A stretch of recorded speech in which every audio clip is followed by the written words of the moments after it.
So I want to briefly go over the Educator's Code of Ethics.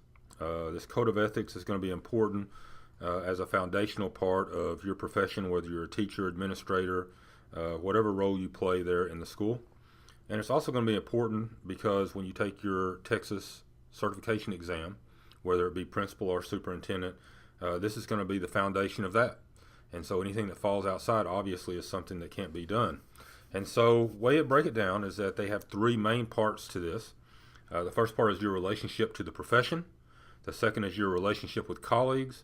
And the third part is your relationship with students.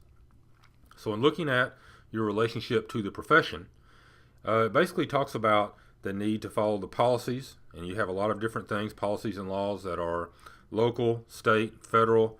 We need to make sure we handle those and address those in good faith. That any kind of resources you have in place, that you're going to keep aligned with the mission of the school, and any kind of influence that you have, you're going to make sure it is not used to be an advantage to yourself, but once again, to promote the mission that you have, which is with your district and school. And the second part of this many times comes through and says much of the same things.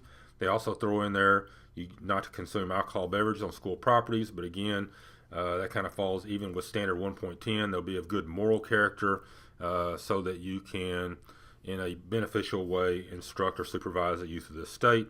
And the rest of them kind of follow through with many of the things we've touched on already. When you talk about your relationship with colleagues, and it talks about a number of things, is that if you have information on your colleagues that is personal and not going to impact anything professionally, you need to keep it to yourself. Basically, you don't want to gossip and talk about different areas through there.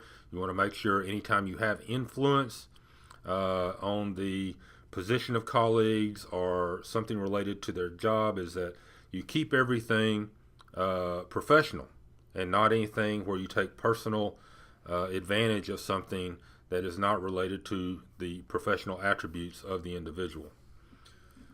And then when you get to talking about your relationship with students, and so there's a lot of things that are confidential with students as well. You need to make sure that you keep those in confidence. You want to make sure that you treat students fairly. You want to make sure that you are not reckless with students, that you create an environment of safety, that you are an advocate for all students, and you do not discriminate based on all of the different areas in which it is illegal to discriminate, which includes race, color, gender, disability, national origin, religion, family status, or sexual orientation. You want to make sure that any type of relationship you have students is professional, and there's a big and strong emphasis right now to make it clear that any kind of intimate relationship with students is both illegal but certainly unethical as well. And that includes furnishing any kind of alcohol, drugs, anything like that to any kind of students would be part of it too. So we're looking at basic professional behaviors, which is an important part of what we do. Now, they've recently started putting in on this too the way that you communicate with students because of all the social media, texting, all the different avenues to be able to do this stuff. And there's been a lot of cases out there where it is clear that educators have tried to groom students for something that may not fall within the idea of a professional relationship. And that obviously is unethical and illegal, and can cause you potentially to lose certification, lose your job, and depending on where it goes, have some jail time come along with it as well.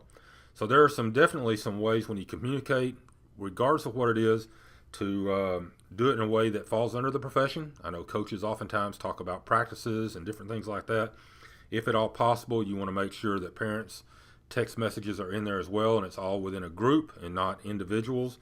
And we definitely know when we cross the line on things like that. And so we want to make sure that we fall into the appropriate categories in communicating with students. So that is a brief overview of looking at our relationship to the profession, relationship to colleagues, and relationship to students. And as I started off saying again, is that you need to make sure you read through there to see if there is anything that connects with you more clearly based upon your experience that you've had.